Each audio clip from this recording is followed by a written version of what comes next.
Boa noite a todos. Quero conversar com vocês hoje a respeito de um defeito nosso, né? Um defeito de caráter, se é que se pode chamar de defeito, é um dos 7 pecados capitais. Às vezes a gente fala de coisas leves, né? Fala de amor, de fraternidade, às vezes tem que falar dos nossos defeitos, das coisas que acontecem nas nossas vidas e que precisamos tomar consciência deles e combatê-los, né? Então hoje nós vamos conversar um pouquinho a respeito da inveja. A revista Isto É, há algum tempo atrás, publicou essa capa, né? Uma pessoa aí olhando para outra, cobiçando alguma coisa, né? Depois olhando para a imagem eu vi, falei, puxa, as duas estão com o vestido igual, mas uma tem um broche diferente da outra. Será que é o broche que ela está cobiçando?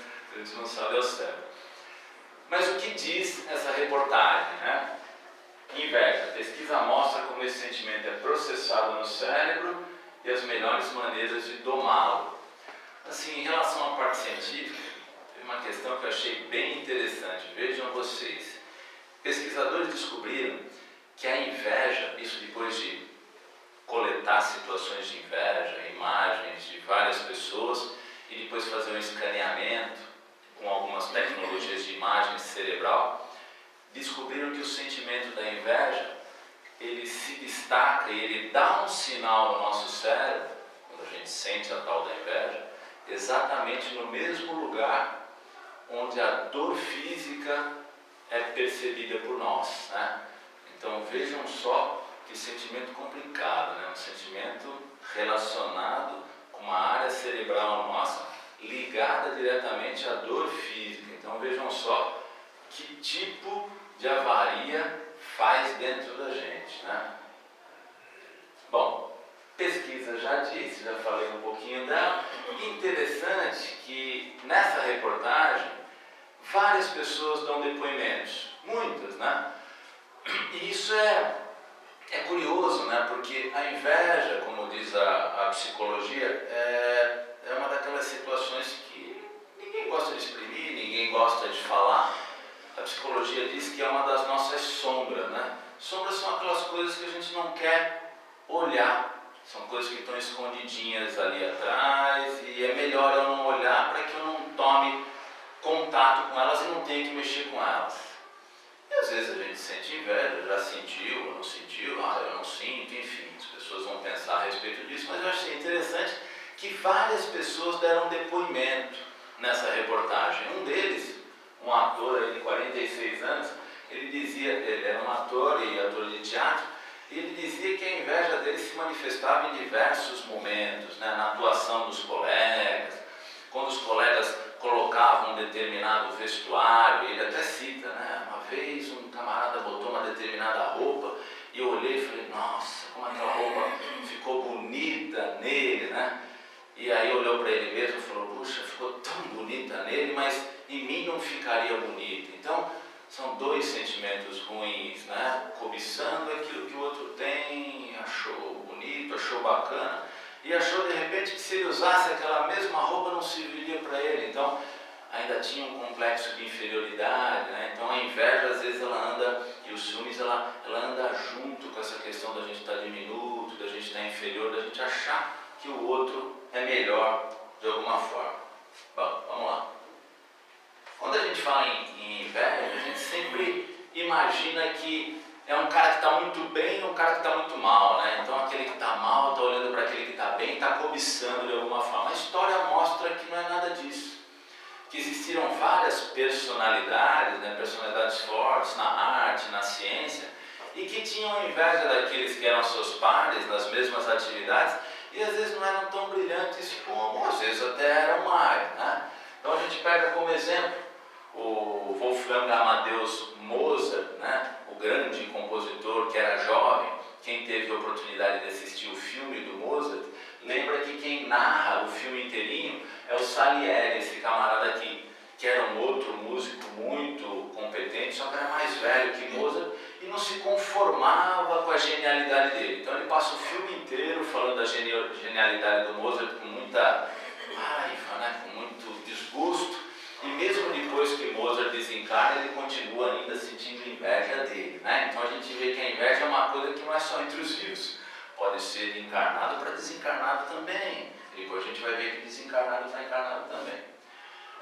Michelangelo, né? Nossa, Michelangelo, uma figura da pintura, né? Um gênio. Tinha ciúmes de quem? Tinha inveja de quem? Do Rafael Sanzio, que era um outro pintor, que ele achava que era um pouco mais jovem e de alguma forma estava copiando ele. Não era nada disso. Sanzio tinha o estilo dele, Michelangelo tinha o dele. Charles Babbage, Victor Hugo, ele invejava, esse Charles ele invejava as escritas de Victor Hugo, a mulher de Victor Hugo, a mulher, invejava tudo. Então, a história nos mostra que diversas personalidades, né, invejavam outras, e não simplesmente por uma questão de diferença hierárquica, de poder, ou de mais competência, ou de mais talento, né? Ou seja, a inveja é alguma coisa que surge e é criada por quem? É criada por nós, né? Porque nós estamos, nesse momento, perdendo a nossa individualidade, olhando muito para o lado de fora. Bom, existe uma definição dos dicionários a respeito da inveja, e vejam só como é uma coisa triste também.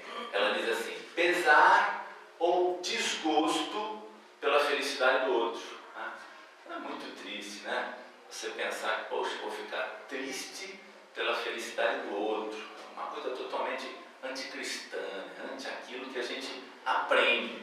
Mas vamos consultando devagarinho aí os nossos sentimentos, né? Porque a gente pode dizer em muitos momentos, eu nunca senti, nunca fiz e tal. E às vezes ela está lá como sombrinha, escondida. Interessante que na revista Isso É, as pessoas se colocaram assim: famílias, irmãos, crianças, jovens, né? Eu tinha inveja da minha irmã, eu tenho inveja do meu irmão, a gente compete nisso, nisso e naquilo. Então às vezes o que a gente acha que não é, né? Então a gente tem que perceber. Desejo por atributos, posses, qualidades do outro, né? Então tem as duas questões. A questão do camarada às vezes se satisfazer, né, por aquilo que está acontecendo, se não se satisfazer por aquilo que está acontecendo de bom pelo outro, ou se satisfazer por aquilo que está acontecendo de mal, e ainda desejar os atributos que o outro tem. Então, gente, a inveja é um sentimento humano, é um sentimento vil, né? É um sentimento que está diretamente relacionado com o quê? Com o egoísmo, e a gente tem que prestar bastante atenção para tentar combater. Vamos fazer andar um negócio aí.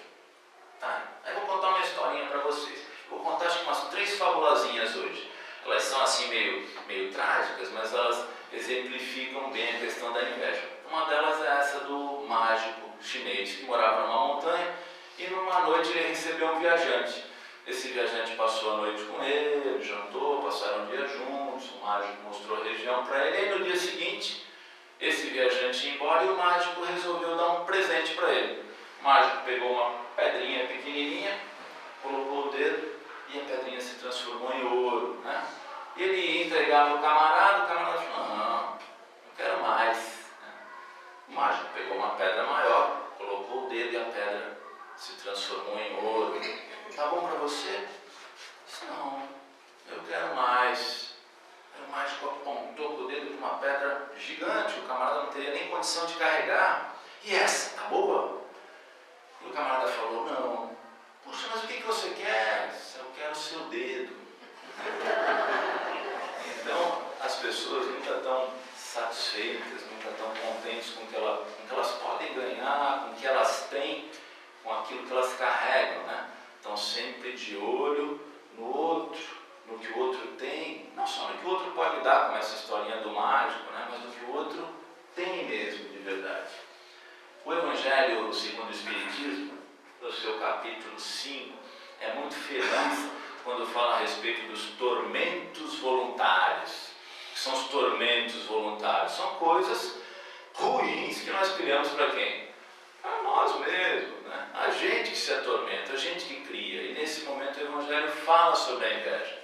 E fala que o invejoso é um camarada que não tem sossego, que ele não dorme, que ele sofre de uma febre incessante, porque ele quer eclipsar aquele que é motivo da inveja, ele cobiça, ele sofre. E aí no final o Evangelho diz que não se lembram que talvez amanhã tenham que deixar todas essas futilidades que eles cobiçam, né? Então existem pessoas, e é um dos relatos de um invejoso lá da revista Isto É, quando ele diz: tenho receio de que tudo que tenho, tudo que possua na minha vida seja fruto da minha inveja. A gente não consegue imaginar isso, né, gente?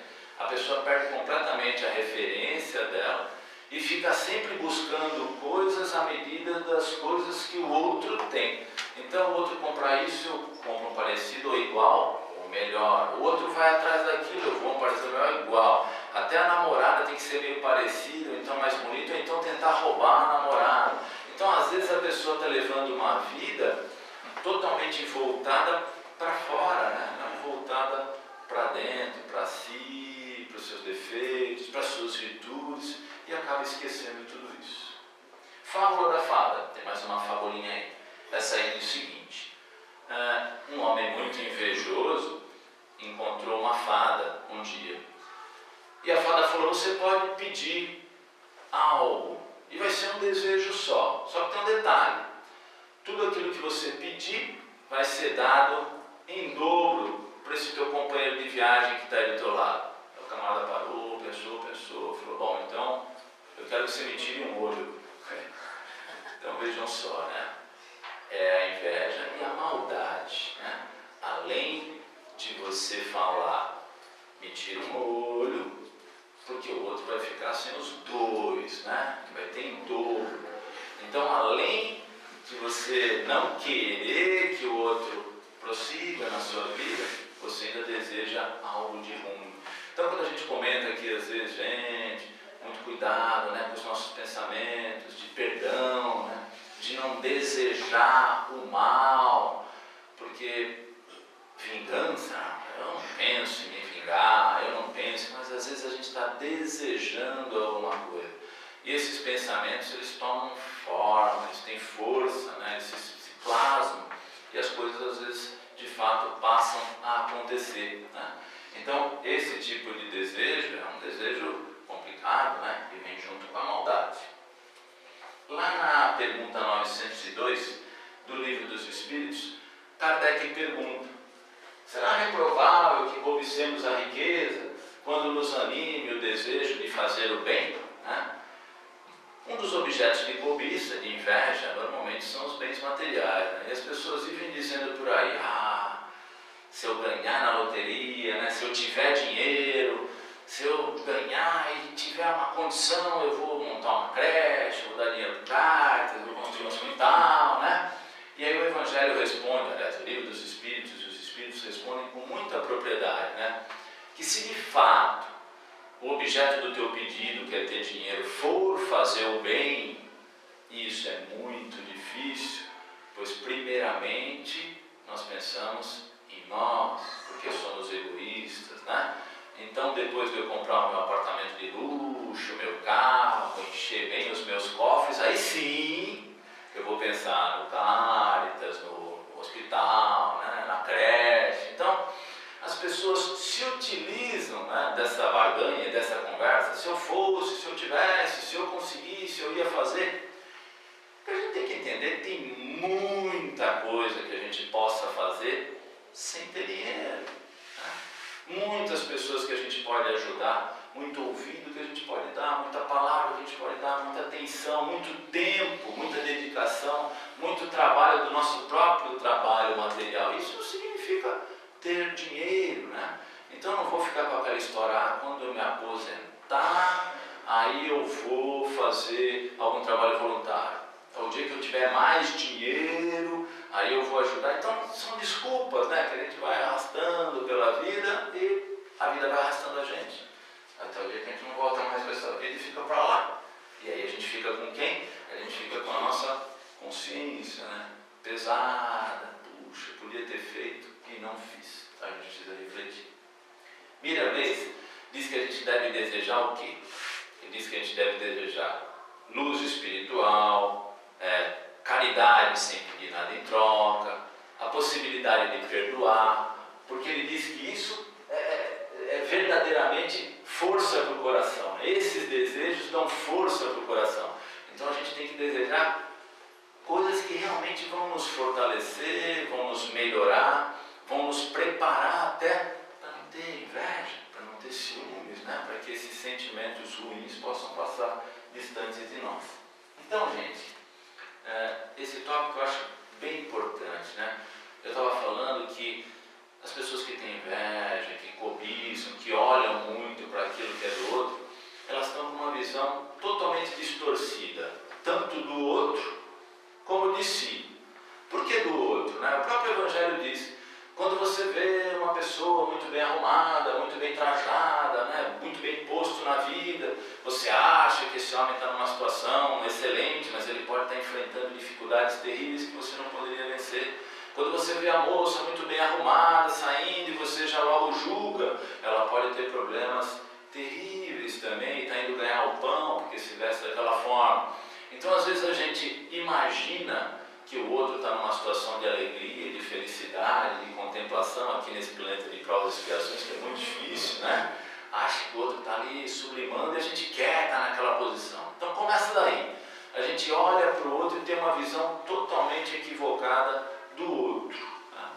Nesse momento, no momento que a gente sai da gente e fica olhando só para o outro, para as coisas do outro, para o que o outro faz, a gente se despersonaliza, a gente se desidentifica, como fala a psicologia. Eu deixo de olhar para dentro de mim e deixo de olhar para as coisas boas que eu tenho, para as minhas virtudes, né? Porque a luz de um é totalmente diferente da luz de outro. Não adianta eu ir buscar a luz daquele que está lá fora, eu tenho que buscar aquilo que tem dentro de mim. De bom eu cultivo, tento acender, tento iluminar, e de ruim eu tento abafar, né? Então, essa questão da comparação é uma questão que distancia nós de nós mesmos, né? Porque eu não vou ser o outro, nunca, não tem a menor chance. E quando eu fico para o outro, imaginando que o outro está bem, que o outro tem isso, que eu gostaria de ter o que o outro tem, a vida que o outro tem, a mulher que o outro tem, o carro, o trabalho, etc, etc, isso não é uma realidade. E nesse momento eu sofro. Eu vou sofrer o tempo todo, porque eu saio de mim, eu saio das minhas coisas, eu saio da minha vida, e é como se eu não tivesse vida, né? É como aquele lá que disse que acha que tudo que ele tem na vida seja fruto da inveja dele, que ele passou a vida inteira olhando em volta e catando aquilo que ele acha que é bom para ele, está nos outros, né? E não é assim, né? A gente tem que refletir. Tinha um exemplo para dar, eu vou lembrar. Esse é um exemplo bem simples. Esse aconteceu no consultório. Eu recebi uma paciente há um tempo atrás. A gente acaba se envolvendo às vezes em determinados grupos, em determinadas situações, e se sente mal por isso. E aconteceu isso com essa senhora. Ela tinha uns 60 e poucos anos, chegou no consultório, e assim, um corpo muito bom, uma musculatura boa, ninguém dizia que ela tinha 60 e poucos anos. E ela vinha com uma queixa de dor intensa nas costas e tal. Eu falei, a senhora sempre fez exercício? Ela falou, não, eu trabalhava na feira, depois eu trabalhei como enfermeira, eu sempre fiz muita força na minha vida, meu corpo sempre foi assim, isso não foi conquista através do exercício. E aí agora com 60 e poucos anos, há um ano e meio atrás, eu resolvi entrar numa academia para fazer exercício. O pessoal viu o corpo dela bem feito e tal, mandou brasa, mandou exercício para ela fazendo exercício de montão. Bom, resumindo, teve um mês que ela correu 4 provas de 10 quilômetros, uma em cada fim de semana, né? Então ela sobrecarregou o corpo dela de uma forma agressiva. Aí teve dor, teve desconforto e tudo mais. O que aconteceu? Parou de correr, né? Foi procurar fisioterapia e agora não está podendo mais fazer os exercícios que fazia antes. Então ela falou para mim, puxa, eu estou agora totalmente deslocada, estou triste, porque eu entro na academia, vejo aquele monte de gente fazendo exercício, vejo meus colegas correndo, eu não posso fazer mais nada, estou acabada. Eu disse, mas como? A senhora passou 60 anos, nunca fez exercício, agora que a senhora começou a fazer? Aí pensei comigo, está com inveja desse pessoal que arrebentou, a senhora arrebentou a coluna dela, porque o pessoal judiou dela, não tinha porquê, né? O pessoal viu um corpo bom, uma musculatura boa, propaganda aqui, né? Meteu o exercício nela e tal, correndo, a torta direita. Aí o corpo reclamou, tem 60 e poucos anos de idade, vai voltar a correr, vai melhorar e tudo mais. Mas ela estava morrendo de inveja daquele povo que estava ali se exercitando, e transpirando, e fazendo exercício e correndo. Ela queria voltar para aquilo. Eu falei, calma, né? É o seu momento agora de parar, de se tratar, a senhora vai poder voltar. Né? E a gente percebe que isso acontece em vários âmbitos, né? Basta a gente entrar num determinado lugar, se intoxicar com aquilo e achar, não que o exercício não seja bom, gente, pelo amor de Deus, se intoxicar com aquilo e achar que aquilo é tudo, é a solução dos nossos problemas e não tem outro jeito de ser feliz, né? Ela era feliz antes, não sabia, começou fazendo exercício, arrumou um problema, e aí você vê loucuras, né? Eu tomo não sei quanto de remédio para fazer a última prova da tribuna, e aí felizmente a dor era tanta que nem com o remédio ela conseguiu fazer. Então vejam a que ponto, né, que as pessoas chegam a ponto de agredir seu corpo, de fazer uma confusão total daquilo que ela era, daquilo que ela é e daquilo que ela quer ser daqui para frente. Então a gente tem que tomar muito cuidado, né, os caminhos que a gente escolhe, porque senão machucar o corpo até que é tranquilo, né? É o emocional da gente, o coração da gente. E aí esse filósofo e professor José Chardin, ele fala exatamente isso. Que a inveja faz com que a pessoa olhe para fora, né? E se entristeça, não fica feliz. Ao passo que a gratidão faz com que você olhe para dentro. Então, quando você é grato, como a Lucy falou, pelo dia maravilhoso que fez hoje, pelo calorzão, pelo oeste que estava abafado, grato pela vida, né? Grato por... Meu filho diz que tem um professor na escola dele, e a escola dele, os vídeos são todos filmados, né? E não dá para você ver se está sol, se está chovendo lá fora. E o professor chega em plena segunda-feira, acho que é um professor de química, e ele fala assim, oh gente, que maravilha, está chovendo lá fora, tem um sol maravilhoso lá fora, essa segunda-feira, muito feliz, onde a gente vai estudar com muita vontade, né? A molecada dá risada e acaba entrando na dele, é uma ótima aula, né? Então, a gente tem que ver o que a gente vai fazer com o nosso dia, né? Se a gente vai olhar através da janela que está lá filmada e vai achar que embora a chuva ou o sol está tudo bem, é uma segunda-feira, eu tenho que começar, ou já vou começar, ó dia, ó azar, né? Aí não tem jeito, não tem jeito. Pode estar um solzão, mas onde eu for a nuvenzinha negra vai estar andando em cima de mim e chovendo na minha cabeça. Então, a gente procura, através dos nossos pensamentos, através das nossas atitudes, que caminho a gente quer tomar. Então essa coisa do olhar para fora o tempo todo, do olhar para dentro, é muito importante. E a gente tem que diferenciar, claro, a inveja e a cobiça de uma busca saudável de virtudes, né? Não tem problema nenhum, por exemplo, eu acho que o Gabriel é um cara super paciente, por exemplo, apontei para ele, está escondido. Gostaria de ser tão paciente quanto o Gabriel, não existe problema nenhum nisso, desde que eu não quero passar por cima dele, não desejo mal a ele, desde que eu busque em mim, nos meus instrumentos, nas minhas ferramentas, até no exemplo do Gabriel, uma forma de ser paciente, né? Por que não? Então não tem problema nenhum eu desejar as coisas, não tem problema nenhum eu querer, de repente, ter uma casa melhor, ou um carro melhor, ou, enfim, alguma habilidade que eu não tenho, que outra pessoa tem, desde que eu não precise passar por cima de ninguém. Desde que eu me esforce para isso e desde que isso esteja voltado para mim, né? É um objetivo meu, é uma busca minha e isso é um trabalho nosso aqui na Terra, né? Melhorar de alguma forma do ponto de vista moral, intelectual, material também, né? Porque o planeta precisa de todo um avanço. Essa parte é interessante também. E quando a inveja é dirigida a nós, né? Até agora a gente está falando que a gente inveja. Quando a inveja é dirigida a nós, tal do olho gordo, né?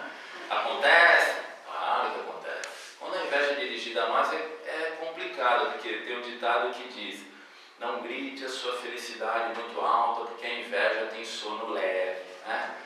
E de fato, nós sabemos para quem podemos contar determinadas coisas, para quem não devemos, né? Tem pessoas que a gente sabe que vão vibrar conosco, vão estar junto conosco naquela alegria, naquele ganho, naquela vitória, e a gente sabe que tem pessoas que vão vibrar contra, né? Vibrar contra. E aí a gente toma um certo cuidado. Mas aí uma olhada, como é que fica? Pega, não pega, né? Então aí tem um outro detalhe muito importante, né?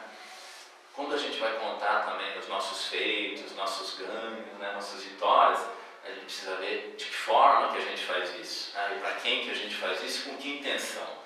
Se eu vou contar para um amigo, para que ele vibre junto comigo, para que a gente caminhe juntos, muito que bem, né? Agora, se eu for com o objetivo de diminuir, né, eu ganhei, eu consegui, eu conquistei, você não, né? O outro vai sentir, né? E aí pega uma olhada, aí pega, né?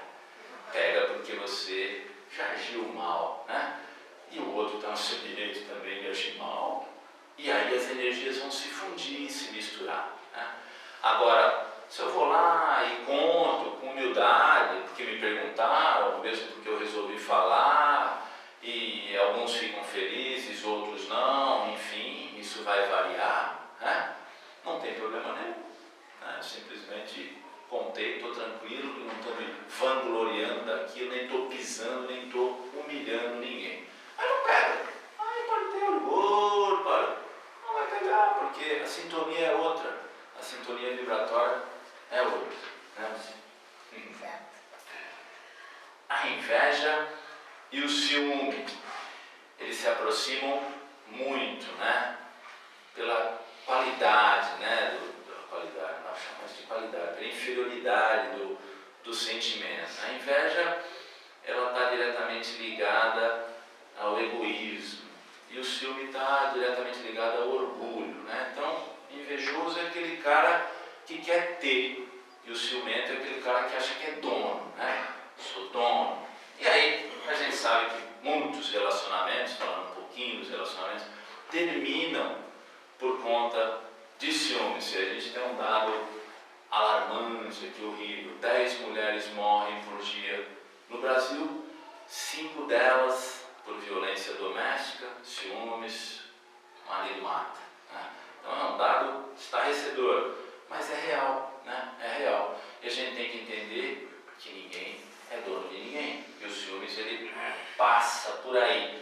A partir do momento que as pessoas saem, né, de si, da mesma forma que na inveja, e começam a olhar para o outro apenas como se o outro fosse objeto da sua alegria, da sua felicidade e da sua posse, as coisas realmente vão se destrambelhar, e esse casamento com certeza não vai dar certo, esse relacionamento não vai dar certo, e muitas coisas podem acontecer, né?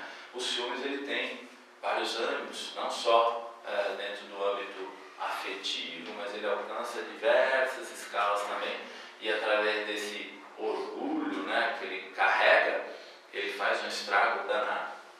E a inveja na casa espírita acontece? Acontece em todos os lugares, né? Então, às vezes chega um trabalhador novo, né, cheio de ideia, veio de fora, veio de uma outra casa, quer implantar um monte de coisa nova, aí o trabalhador mais antigo já fala: ei, o que é esse cara aí, com essa luzinha toda acesa, querendo já implantar um monte de ideia nova? Ah, só está chegando, tem uma invejinha ali aparecendo, né? E aí, às vezes, as pessoas querem fazer trabalhos diferentes dentro da casa, e vem outro que boicota. Então, dentro da casa espírita é um lugar para a gente trabalhar junto, né? Não contra. Dentro da casa espírita é um lugar para a gente trabalhar para nós mesmos, né? Não olhando o que o outro está fazendo, o que o outro está desenvolvendo.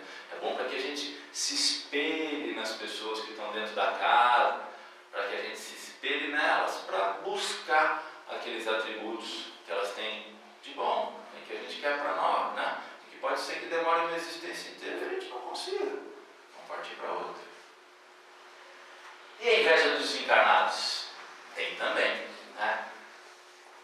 No Livro dos Espíritos, na questão 465, Kardec pergunta: com que fim os espíritos imperfeitos nos induzem ao mal? Eles nos induzem ao mal porque eles querem que a gente sofra junto com eles. Eles estão sofrendo, então eles querem que a gente sofra também. Ah, mas é simplesmente para que a gente sofra também? Isso vai diminuir o sofrimento deles? Não, não diminui, mas eles fazem por inveja de nós sermos mais felizes, né? Então, aqueles irmãos sofredores, desencarnados, que querem o mal, querem que a gente quebre mesmo pelo caminho, fazem, está aí no Evangelho, no Livro dos Espíritos.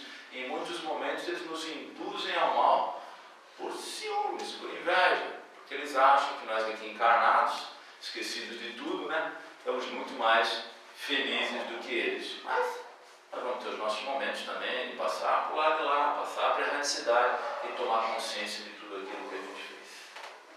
Bom, para finalizar, alguns medicamentos para a inveja. Então tá lá. Trabalho em prol do outro. Quando a gente trabalha para o outro, quando a gente se envolve com o problema do outro, normalmente a gente se desliga um pouco dos nossos sofrimentos interiores. Então, nesse momento é interessante que a gente se volte para o outro, para lidar com o trabalho, com o problema do outro, com a doença do outro, com a dificuldade do outro. Aí é diferente da gente estar enxergando só aquilo que a gente acha que é bom. Então, neste momento, a coisa toma um aspecto diferente, né? Então, é necessário que a gente se envolva com o sofrimento dos outros, para que a gente saia um pouquinho do nosso sofrimento também, dos lugares comuns. E, normalmente, a gente vai entender que o sofrimento da gente é muito pequenininho quando a gente começa a olhar um pouco mais em volta. A oração. Oração é uma outra ferramenta muito importante, um medicamento muito importante também, porque os pensamentos vêm, né, gente? Eles são infundidos. E quando vierem os desejos, as cobiças, né, as invejas brancas, como a gente fala, mas isso é inveja branca, né? Eu não estou com inveja, né? Que a gente entre em oração, que a gente se volte de novo para dentro de nós, agradecendo tudo que temos, tudo que somos, tudo que fizemos e tudo que ainda vamos fazer. A reforma íntima, que a gente vive falando aqui no Cartas, e essa reforma íntima, para ela acontecer, de novo, eu tenho que olhar para dentro de mim, né? Olhando para dentro de mim, primeiro, me perdoando pelas coisas que eu fiz, pelas coisas que eu deixei de fazer, que eu fiz em existências passadas, que a partir do momento que eu me perdoo, eu começo a me aceitar um pouco melhor, eu começo a me amar mais, né? Para que eu possa amar o outro. Se eu desejo para mim coisas boas, eu também tenho que desejar para os outros coisas boas, né? A inveja funciona diferente. Eu desejo aquilo que o outro tem e ainda não quero que o outro tenha, né? É bem ruim. E aí, medicamentos para os ciúmes. O ciumento, normalmente, não tem muito amor próprio, né? Então ele deposita tudo no outro. Ele vive o outro como se fosse uma tábua de salvação e ainda quer ter o outro para ele de qualquer forma. O ciumento normalmente não trabalha bem as questões individuais, né? Então quando você cultiva esse seu amor próprio, quando você busca essa segurança dentro de você mesmo, você passa a viver a sua individualidade melhor e passa a deixar que o outro viva a individualidade dele também, né? Não tem jeito, ninguém nasceu grudado, né? Ninguém anda com as pernas do outro, a água que eu bebo só eu vou poder beber, né? Alguém pode até me oferecer, mas só eu vou poder beber, né? Então, nas relações afetivas, os ciúmes estraga completamente. As pessoas falam, uma pitadinha de ciúmes às vezes é bom. Sim, uma pitadinha às vezes é bom, mas a gente tem que tomar muito cuidado por achar que os ciúmes podem ser uma pimentinha para a relação. Então, eu vou causar uns ciúmezinhos aqui, outro ali, porque uma relação onde não existe confiança, né? Uma relação afetiva onde não existe confiança de ambas as partes, pode até haver um ciúminho, porque alguém olhou assim ou assado, mas se você tem confiança e segurança no outro, você não vai se incomodar e não vai tornar aquele fato algo doentio, né? Persecutório, que te traz insegurança, que te tira o chão e que você tem que ter o outro debaixo do teu controle o tempo todo. Eu acho que eu falei tudo. Então, gente, a inveja, ele é um sentimento tão vil que a gente tem vergonha do quê? De confessá-la. E aí eu vou terminar com uma última fábula, que é a fábula da cobra e do vagalume. Está lá a cobra na mata perseguindo o vagalume corre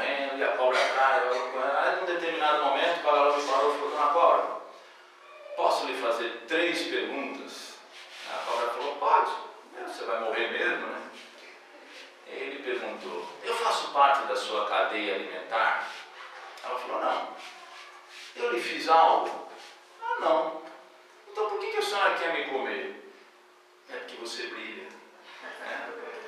Então, mais uma vez, a cobra aí, preocupada com o brilho do vagalume, que não era nem da cadeia alimentar dela, né?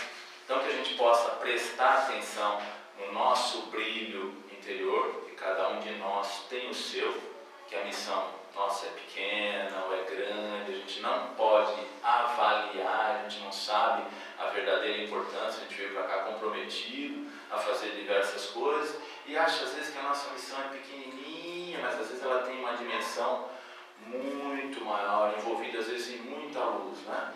Que a gente pare de se preocupar com a luz do outro. A luz do outro é do outro. Vai acender mais, vai apagar, vai fazer pisca-pisca, árvore de Natal. Vamos se preocupar com a nossa luz, com a luz que a gente quer acender, melhorar, né? Reforçar e tentar olhar para dentro da gente, observando esses defeitos que de fato existem, acontecem, se não seria citado pelo Evangelho, pelo Livro dos Espíritos, pelos autores, como os 7 pecados são os 7 pecados capitais, não seria citado lá nos 10 mandamentos, não desejarás, não cobiçarás a mulher do próximo e as outras coisas também que a gente deseja, né? Então, se isso não fosse importante, não fosse real, a gente não precisaria refletir a respeito disso. Obrigado pela atenção.